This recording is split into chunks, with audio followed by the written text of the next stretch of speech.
alternative monetary concept to consider. This model is based on systems that have worked in the past, in England and America, systems that were undermined and destroyed by the goldsmith bankers and their fractional reserve system.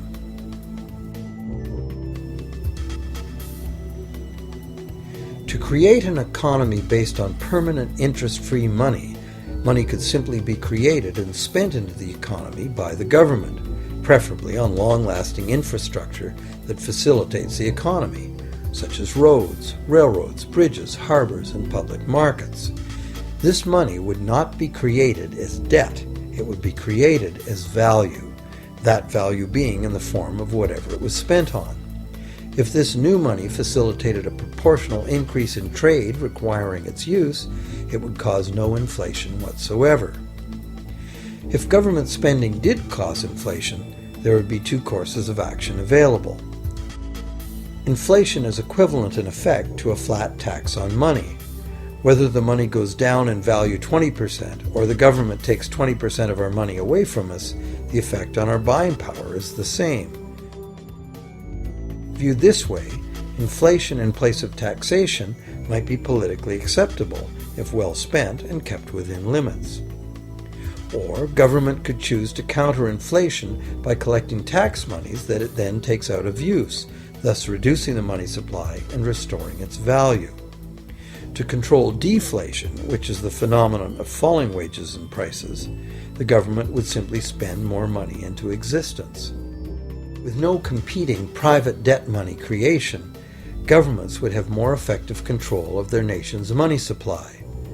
The public would know whom to blame if things went wrong. Governments would rise and fall on their ability to preserve the value of money.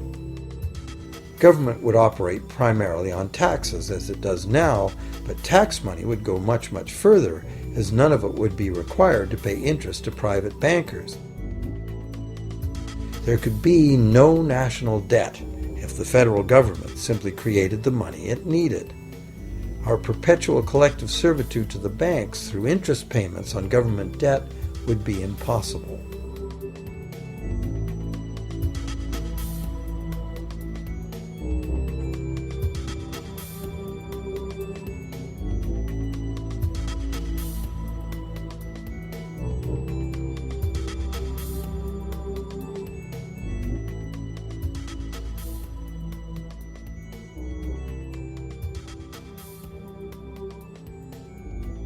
What we have been taught to believe as democracy and freedom has become in reality an ingenious and invisible form of economic dictatorship. As long as our entire society remains utterly dependent on bank credit for its supply of money, bankers will be in the position to make the decisions on who gets the money they need and who doesn't.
Few people are aware today that the history of the United States since the Revolution in 1776 has been, in large part, the story of an epic struggle to get free and stay free of control by the European international banks. This struggle was finally lost in 1913 when President Woodrow Wilson signed into effect the Federal Reserve Act, putting the international banking cartel in charge of creating America's money.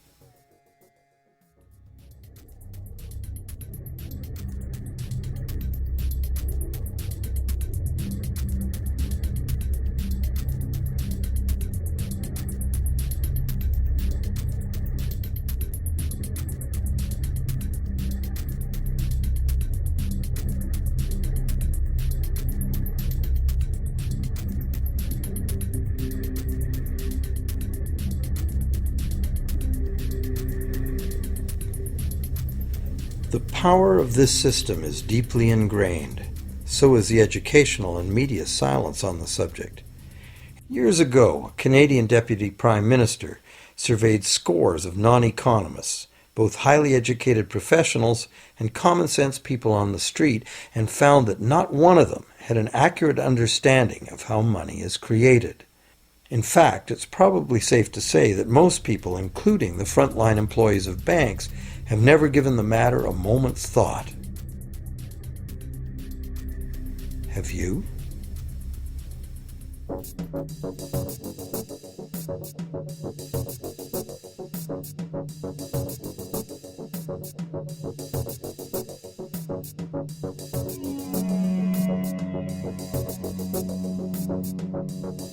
The modern money-as-debt system was born a little over 300 years ago, when the first Bank of England was set up with a royal charter for fractional lending of gold receipts at a modest ratio of 2 to 1. That modest ratio was just the proverbial foot in the door. The system is now worldwide, creates virtually unlimited amounts of money out of thin air, and has almost everyone on the planet chained to a perpetually growing debt that can never be paid off.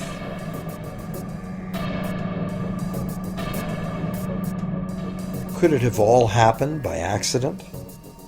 Or is it a conspiracy?